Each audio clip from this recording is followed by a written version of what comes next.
The evening rain poured steadily over the glistening streets of downtown Chicago as Marcus Thompson hurried along the dimly lit sidewalks, holding his young daughter Lily's tiny hand. At 35, Marcus had mastered the art of weaving through the city's maze, taking hidden shortcuts and side alleys to get his 7-year-old home safely after her dance class. Lily skipped beside him in her bright yellow raincoat, cheerfully talking about her upcoming recital, while Marcus silently debated whether he should grab a few groceries before heading home.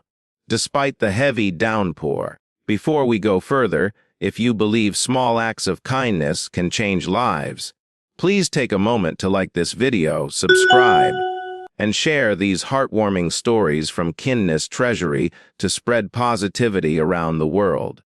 As they turned into a narrow alley that would save them several minutes, Marcus spotted a figure huddled against a brick wall up ahead. His instincts flared instantly. He gripped Lily's hand tighter, slowing his pace. The figure was a woman, drenched from head to toe in a light blue business suit, her blonde hair plastered to her pale face. She sat awkwardly on the wet pavement, her legs twisted unnaturally, clutching her phone with trembling fingers. "Daddy, that lady looks hurt," Lily whispered, her small voice full of concern. Marcus's first impulse was to walk past, to protect his daughter from whatever this might be. But as they drew closer, he realized the woman wasn't drunk or dangerous. She was genuinely hurt. "Please," the woman gasped, looking up with tearful eyes. "Please don't hurt me. I can't walk. My ankle, it's broken, I think." Marcus immediately understood her fear. Alone, injured, trapped in an alley as night fell. Two strangers approaching could mean help or harm. She had no way to know which. "We're not here to hurt you," Marcus said softly, kneeling down while keeping Lily close behind him. "My name's Marcus. This is my daughter, Lily. We just want to help." "What happened?" Her breathing steadied slightly at his calm voice, and the presence of the child seemed to ease her panic. "I was walking to my car," she said shakily. "My heel caught in a grate. I fell and I heard something snap. My phone's about to die." Marcus glanced at her swollen ankle and knew instantly from years of youth coaching. It was bad. "All right," he said gently. "We'll get you some help. Lily, remember how we practiced calling 911? Lily nodded seriously, dialing the number and speaking with surprising composure for a 7-year-old. Meanwhile, Marcus removed his jacket and placed it carefully under the woman's head to keep her off the cold, wet ground. "That should be more comfortable," he said. She looked at him, shivering. He noticed her elegant watch, her designer bag, signs of success that stood in painful contrast to her helplessness now. "What's your name?" Marcus asked softly. "Alexandra," she said, her voice trembling. "Alexandra Sterling. The ambulance is on its way." "Daddy," Lily reported proudly. "The lady on the phone said we did the right thing by helping." Alexandra managed a weak smile. "You're a very brave little girl," she said. "Most people would have just kept walking. Daddy says that's when people need help most." Lily replied matter-of-factly, "When no one else stops." Marcus kept Alexandra alert by talking to her as they waited. "Do you have someone we should call? A friend or family member?" Alexandra gave a small, bitter laugh. "I have employees, business contacts, people who need things from me. But I don't know if I have anyone who would come just because I needed them." Her words struck Marcus deeply, a loneliness he once knew all too well as a single parent. He gently asked, "What do you do for work?" "I'm the CEO of Sterling Technologies," she said.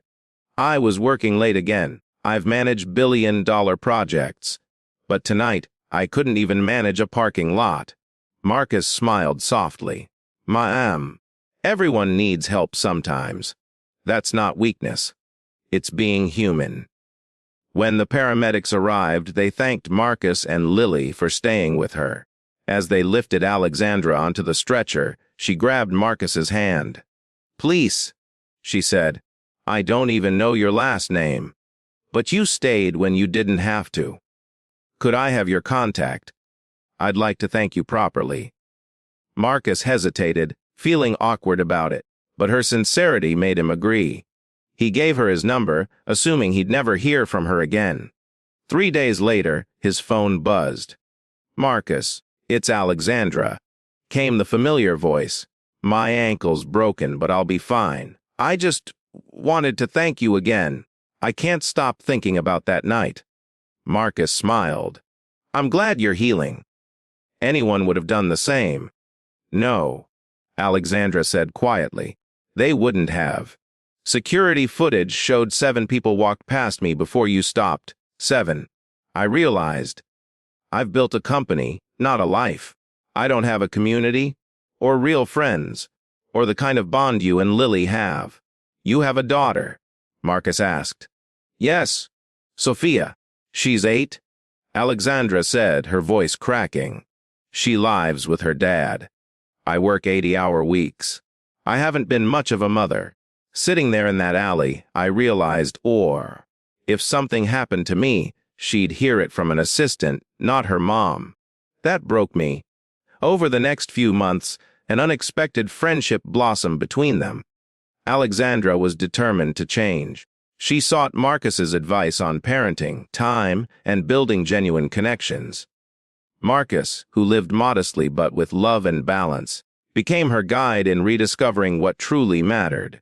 In return, Alexandra used her resources to create new opportunities for him. Not as charity, but through empowerment. A better job, flexible hours, and access to community programs for single parents. In time, Alexandra rebuilt her bond with Sophia. Inspired by Marcus's example, she learned that being present was more important than being perfect. 2 years later, Marcus and Lily attended a community event hosted by Sterling Technologies. On stage stood Alexandra, now radiant and confident, her daughter Sophia by her side. She addressed the audience. "This initiative was inspired by someone who showed me that true success isn't measured in profit or power, but in how we show up for each other when it matters most. 2 years ago, I sat helpless in an alley, and a single father with his young daughter stopped to help when they had nothing to gain. They reminded me that being human means helping others, even when it's inconvenient." Her eyes found Marcus in the crowd. "Thank you for teaching me that real strength lies in compassion, and real wealth is found in connection." That rainy night had changed them both. For Alexandra, it was a lesson in humility and humanity. For Marcus, it was a reminder that the kindness we model for our children can echo far beyond what we ever imagine. If this story touched your heart, please take a moment to like, share, and subscribe to Keenness Treasury. We'd love to hear in the comments about moments when helping a stranger, or being helped, changed your life. Because sometimes, the smallest act of kindness can rewrite someone's entire story.